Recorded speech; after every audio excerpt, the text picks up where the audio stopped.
Segmen pembenihan adalah satu usaha kita di budidaya ikan lele dari mulai menyiapkan kolam, menyiapkan indukan, lalu mengawinkan indukan tersebut hingga bertelur, telurnya menetas menjadi larva, larvanya kita urus hingga menjadi bibit yang berkualitas. Itulah pembenihan ikan lele. Di video kali ini saya akan menjelaskan tentang alur pemijahan ikan lele 2023. Langkah pertama yang harus kalian siapkan adalah kolam. Untuk kolam sendiri minimal ukuran 2 kali 3 meter, tinggi 50 cm sebanyak 6 kolam.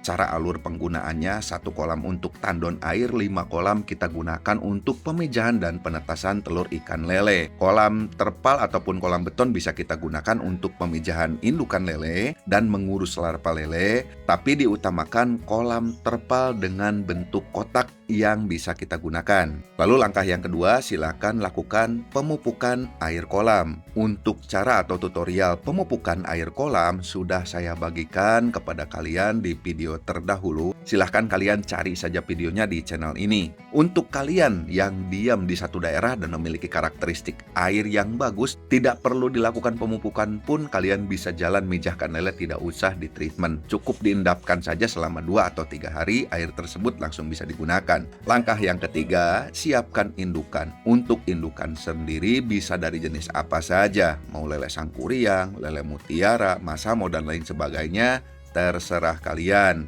Gimana budget dan kemampuan kalian. Yang paling utama, indukan tersebut mau jenis apapun adalah kematangan gonad indukan. Untuk tata cara kematangan gonad indukan, cara ngecek indukan pun sudah saya bagikan tutorialnya di channel ini. Silahkan kalian cari saja. Atau kalau memang kurang lengkap, nanti akan saya buatkan kembali video tutorial cara ngecek kematangan gonad indukan atau manajemen indukan agar matang gonad. Langkah yang keempat, silahkan kalian siapkan kakaban.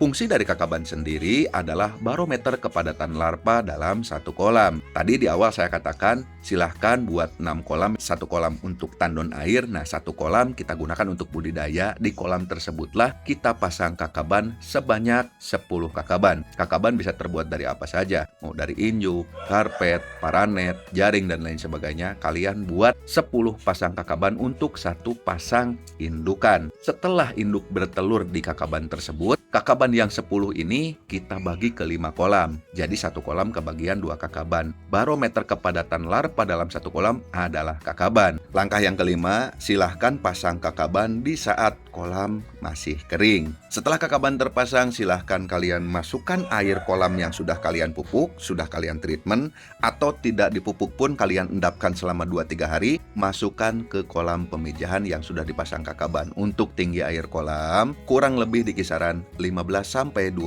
cm saja. Langkah yang keenam, silahkan masukkan sepasang indukan jantan dan betina pada sore hari di kisaran jam 4 atau jam 5 sore.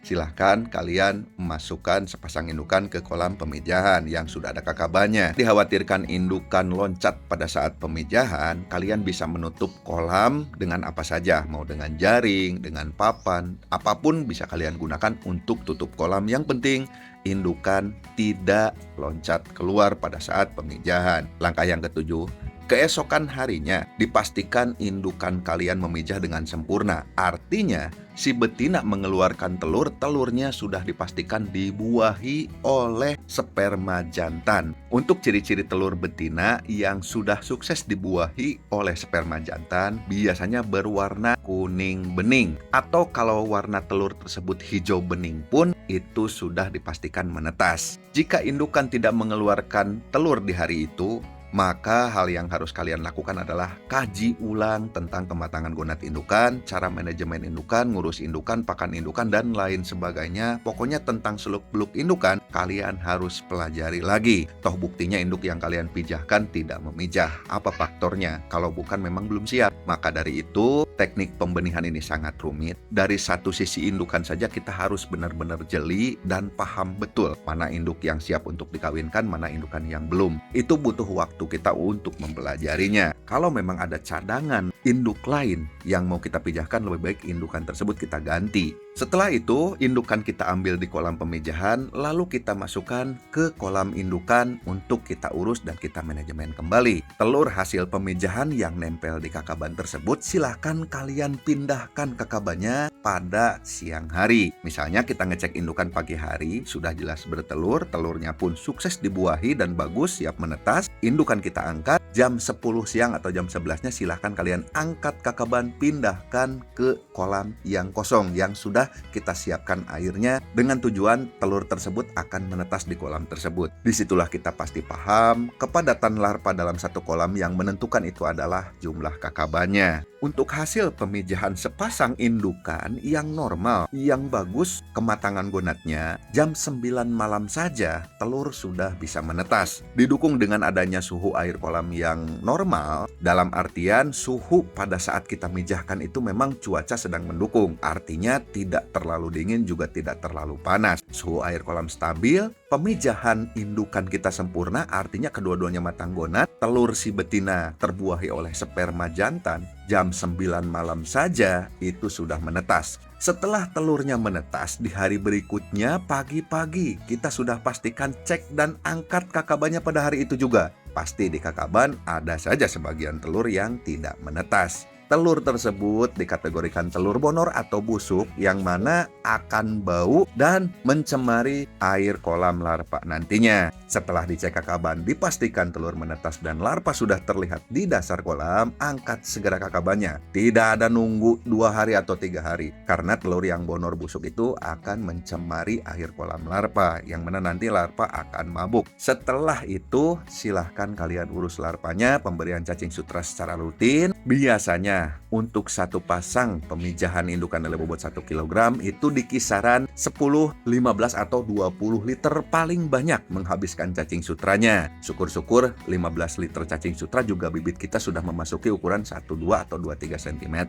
Kalian juga bisa mengaplikasikan pasta pakan pabrikan yang kita buat basah dari bentuk pasta. Berikutnya jangan lupa kalian jaga kualitas air kolam, tata cara mengurus larva ikan lele seperti apa. Itu dia sahabatku semua untuk alur pemijahan yang bisa saya sampaikan kepada kalian. Seperti itulah langkah-langkah yang sering saya lakukan dan alhamdulillah cara tersebut yang saya lakukan juga sudah berhasil. Mudah-mudahan keberhasilan ada di pihak kalian semua. Kalian cepet-cepet bisa dan memahami segmen pembenihan ikan lele. Mohon maaf apabila ada salah-salah kata dalam penyampaian saya. Salam sukses untuk seluruh pembudidaya ikan lele di seluruh Nusantara.